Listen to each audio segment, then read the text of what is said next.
हरियाणा विधानसभा चुनाव में नॉमिनेशन का आखिरी दिन है और ऐसे में तमाम पार्टियां अपने कैंडिडेट यहां पर जो है वो तय करने में लगी हुई हैं। कांग्रेस की भी एक लिस्ट जो है वो आई है जिसमें यहां पर 88 उम्मीदवार जो है अब इस लिस्ट के बाद यहां पर कांग्रेस के तय हो गए हैं। लेकिन एक जो हरियाणा कांग्रेस है उसमें 2 सीटों पर नाम का ऐलान अभी भी बाकी है। लेकिन यहाँ पर जो अभी तक उम्मीदवार हैं उसमें ऐसा लग रहा है कि कांग्रेस को परिवारवाद से कोई एतराज़ यहाँ पर नहीं है, क्योंकि कई बड़े नेता हैं जिनके रिश्तेदारों को टिकट कांग्रेस ने दिया है।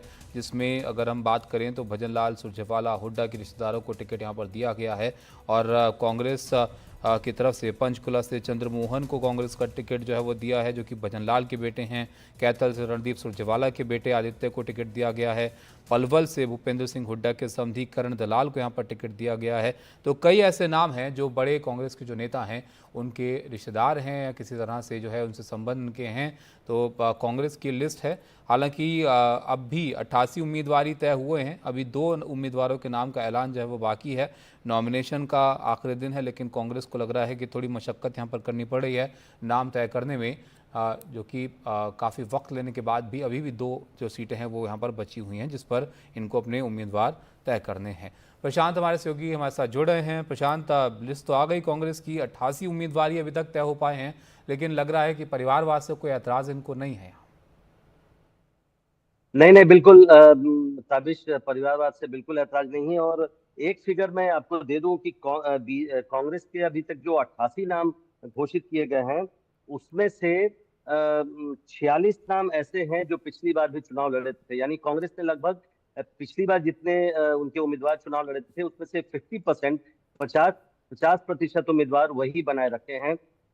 उसमें से ज्यादातर एमएलए जो हैं, जो पिछली बार 31 की संख्या में जीत के आए थे, उसमें से 28 एमएलए को भी टिकट दिया गया है। इसका मतलब केवल 3 एमएलए का टिकट काटा गया है। बीजेपी में तस्वीर कुछ और है। आपने जिन नेताओं का नाम दिया, इसके अलावा भी कई और सीटें हैं। जैसे कलायत की सीट है ताबिश, जी। वहां पर जयप्रकाश जो एमएलए थे कांग्रेस के, वो सांसद बन गए।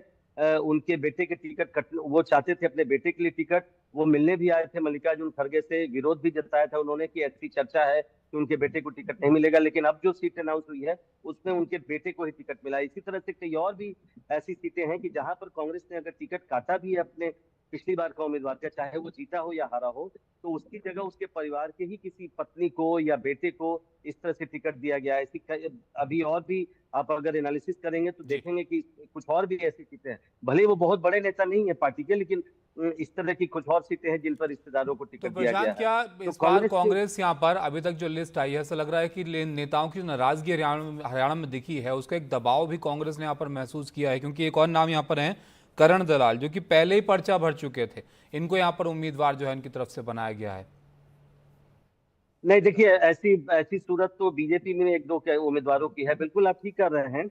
और कांग्रेस ने बीजेपी से अगर हम तुलना करें तो ज्यादा जोखिम उठाने की कोशिश नहीं की है। वो ज्यादा सेफ खेल रहे हैं कांग्रेस पार्टी के लोग। और इसलिए मैंने कहा कि 50% उम्मीदवार ऐसे हैं जो पिछली बार भी चुनाव मैदान में थे। बीजेपी में स्थिति बिल्कुल अलग है। हम्म। तो इसलिए कांग्रेस के जैसा मैंने जो मैंने अब तक देखा है, जो 88 नाम अब तक घोषित हुए हैं उसमें से 47 नाम ऐसे हैं ताबिज जो कि पिछली बार भी चुनाव मैदान में थे। जी। तो कांग्रेस, आप ठीक कह सकते हैं कि बीजेपी में जिस तरह से उठापटक हुई, कांग्रेस अपने लिए नहीं चाहेगी वैसा। लेकिन आप तय मानिए कि अभी तो सीटें आई हैं, रात में 2:30 बजे भी सीटों का ऐलान हुआ है, 5 सीटों का। तो हम्म। अभी आप जैसे जैसे आप देखेंगे समय बढ़ेगा, तब ये पता चल पाएगा कि कांग्रेस के खेमों में किस तरह की खुशी या नाराजगी है। क्योंकि एक और जो पॉइंट जिस पर सब लोग डिस्कस कर रहे थे कि जब सूची आ जाएगी तब ये देखना होगा कि भूपेंद्र सिंह हुड्डा गुट, कुमारी शैलजा गुट, आखिर किस गुट को कितना फायदा हुआ। तो जो अभी तक सूची है, जो अब लगभग पूरी हो चुकी है, उसमें तो भूपेंद्र सिंह हुड्डा गुट काफी आगे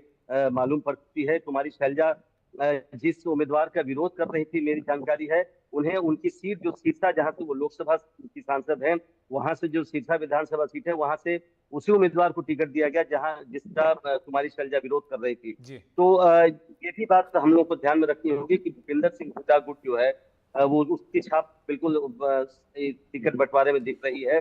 और आधे से ज्यादा कैंडिडेट, बल्कि मैं उससे भी ज्यादा बढ़ूंगा, वो भूपेंद्र सिंह हुड्डा गुट के हैं, भूपेंद्र सिंह हुड्डा की चॉइस के हैं। तो ये भी एक जी। मसला है जिस पर काफी नजर रखी जा रही थी। और रणदीप सुरजेवाला और कुमारी शैलजा को भले टिकट नहीं मिला हो, लेकिन रणदीप सुरजेवाला को टिकट देकर कॉम्पनसेट किया है कांग्रेस पार्टी ने।